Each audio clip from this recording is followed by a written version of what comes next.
Hello sealer, कैसे हैं आप लोग? आई होप आप लोग अच्छे ही होंगे। जैसा कि मैंने बताया लास्ट वीडियो में कि मैं एक सीरीज बना रहा हूँ 10 वीडियो की, जिसमें मैं आपको ये बताने वाला हूँ कि आप कुछ सेलर जो मिस्टेक कर रहे हैं जिसकी वजह से आपको लॉस हो रहा है, या कुछ बातें फ्लिपकार्ट, अमेजोन, मीशो आपको नहीं बता रही है जिसकी वजह से आपको लॉस हो रहा है, उससे बचना कैसे है।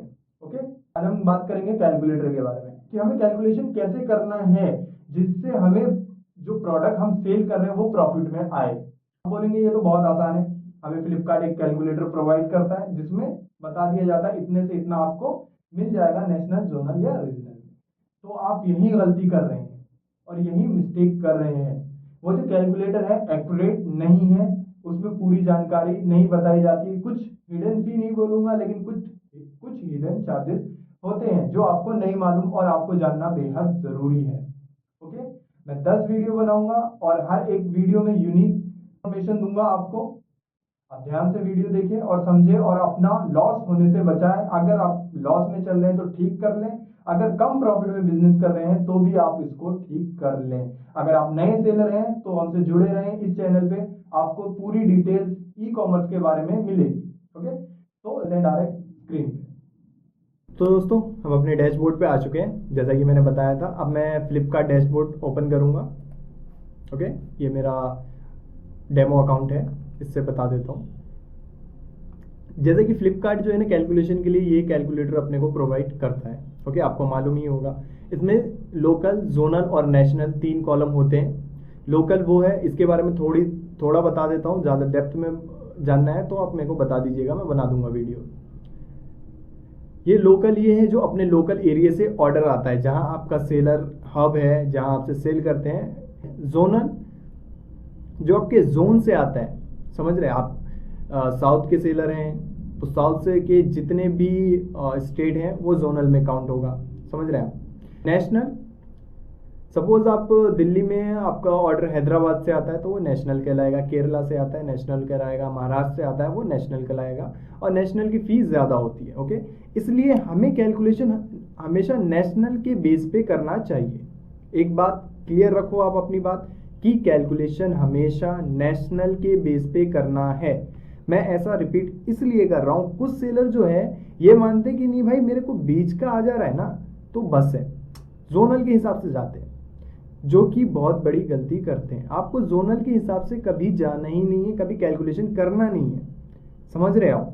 ऐसा इसलिए बोल रहा हूं कि अगर आपको नेशनल से ऑर्डर आ गया एक 10, आप कैलकुलेशन जोनल के हिसाब से रखोगे तो आपका लॉस हो जाएगा, क्योंकि डिफरेंस देखो कितना ज़्यादा है दोनों के बीच में, समझ रहे हो आप। बहुत ज़्यादा का डिफरेंस है, ऑलमोस्ट 20 से 25 रुपए का है, 5-10 रुपए का नहीं, या 2-3 रुपए का नहीं है, जो इस चीज़ को इग्नोर किया जाए। तो इसलिए आप लोकल में तो जाइए ही मत, इसके अकॉर्डिंग आपको चेक नहीं करना है। हमेशा नेशनल के अकॉर्डिंग चेक करना है कि प्राइस हमें किस प्राइस पे सेल करना चाहिए। ओके, जैसे कि यहाँ दे रखा है 499 कर देता हूँ मैं। देखो, मैं 499 करूँगा, ये शिपिंग चार्ज में 0 ले रहा हूँ, ठीक है।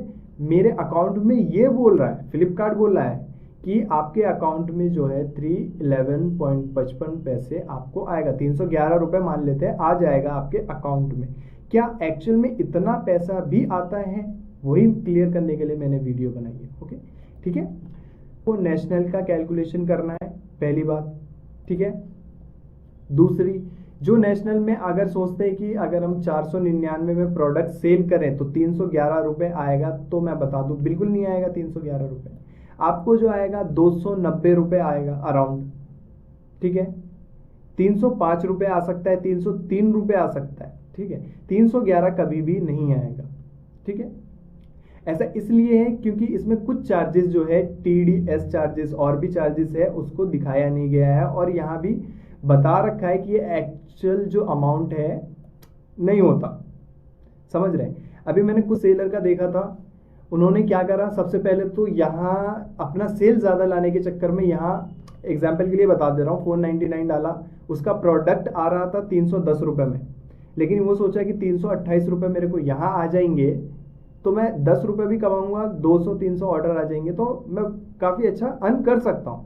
लेकिन एक्चुअल उसमें को मालूम नहीं है एक्चुअल में कि वो लॉस में बिजनेस कर रहा है। सबसे पहले वो जोनल का देख रहा है, नेशनल का नहीं। नेशनल से जितने ऑर्डर्स आएंगे वो लॉस में होंगे। अगर वो नेशनल के अकॉर्डिंग भी देखेगा, समझ रहे हैं ना आप, कि उसका 310 रुपए का प्रोडक्ट आ रहा है, अगर इसको 320 रुपए भी यहाँ मिल रहे होते हैं, अगर मैं मान लेता हूँ उसका 300 रुपए का प्रोडक्ट है, वो 10 रुपए भी कमाना चाहता है और इस कैलकुलेटर को देख के करेगा, तो वो लॉस में जाएगा, क्योंकि उसको 290 रुपए ही आने हैं। समझ रहे हैं, उसके अकाउंट में 290 रुपए ही आएंगे। तो ये सब क्लियर रख लीजिए आप कैलकुलेटर को। जो भी आपका अमाउंट है उसको यहाँ डालिए, 3-4 वैल्यू डालिए यहाँ पे, और उसके बाद देखिए इसमें नेशनल में कितना बता रहा है, नेशनल में लास्ट वाले में कितना बता रहा है, उससे आपको 15 से 20 रुपए कम मान के चलना है कि आपके अकाउंट में आए। अगर आप ऐसा करके चलते हैं तो आपका बिजनेस कभी भी लॉस में नहीं जाएगा। ये बहुत इंपॉर्टेंट बात थी, मैंने आपको बता दी। आई होप आपको समझ में आ गई होगी।